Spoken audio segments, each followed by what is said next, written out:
All right, guys, good morning. What we're going to do is we're going to do a lab today where we are looking at how sunlight angle affects solar energy. For that lab, you need some tools. And so I'm going to for today, you're going to need a pencil. You're going to need a piece of graph paper. It doesn't have to be this exact type of graph paper.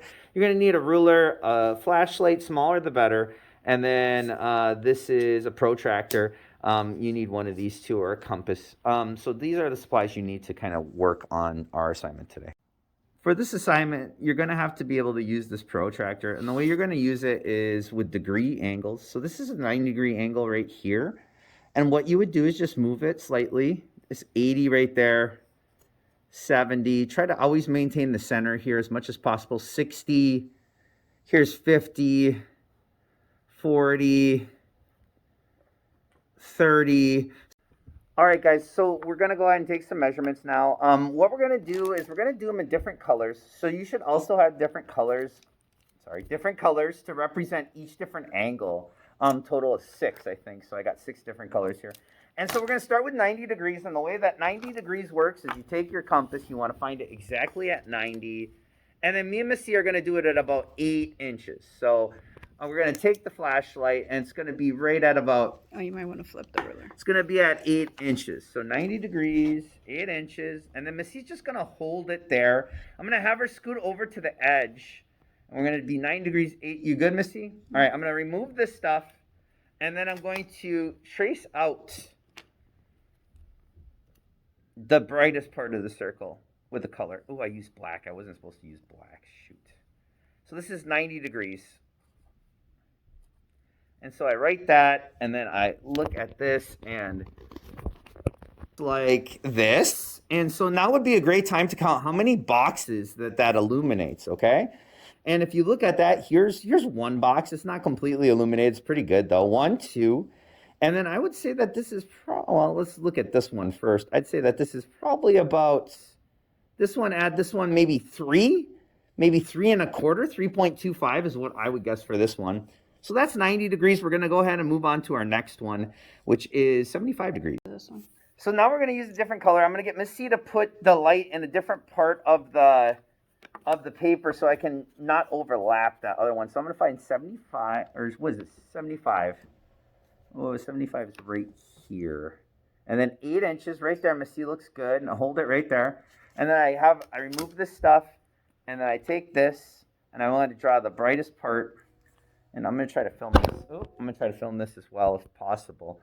So I'm going to try to draw the brightest part of this. Oh, boy. And then I label it 75. So I'm going to label it with a 75. And now if you're at home, you can count how many squares that occupies. 75. You can pause it if you need to. All right, guys, next one is 60. So I find 60 degrees, 8 inches. It's like right here, Missy, with the tip of the flashlight, exactly right there. And then again, I remove it. I trace the brightest part of the light out. I just trace it out the best I can. Doesn't have to be perfect. And then I'm gonna label it with a 60. And here's what it looks like. So it looks like this. And you can count how many squares it illuminates for 60. Pause it if you need to.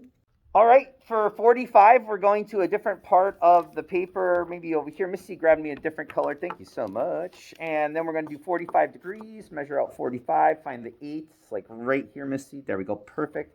Make sure that you get the brightest part on the paper, guys, because I just had mine off the paper. This is quite a big imprint here. Remember, you're just trying to try to do the brightest part. This is 45. Here's what mine looks like. If you're doing this at home, please record this data. 45. There it is. 45 degrees. Okay, now we're going to do 30. I'm going to move the paper a little bit more to a blank area. I'm going to find 30. Ooh, 30 is real low. And then 8 inches. There you go. I'm going to move this, Missy. You ready? Mm-hmm. All right.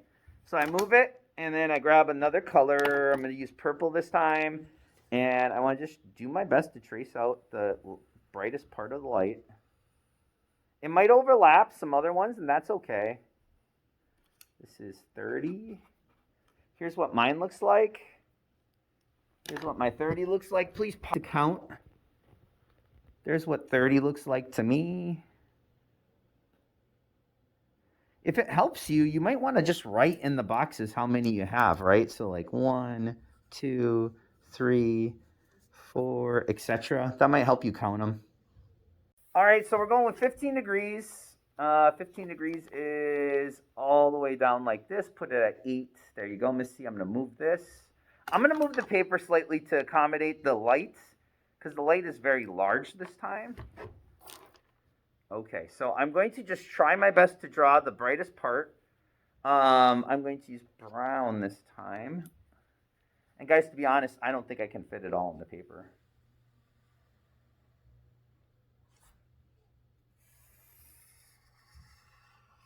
There we go. Okay. 15. So is this big brown one. It starts here. It goes all the way down through here. Here, all the way through here. And then back around right there. So this is a big circle. Those at home, go ahead and count how many squares it occupies. 15. Okay, I just wanted to give everyone one more review on this and what kind of data we got. Remember that this is a 100 square blank, right? So when you put this data into your data table, it'll say the area of the entire grid, it's 100 squares is the area of the entire grids.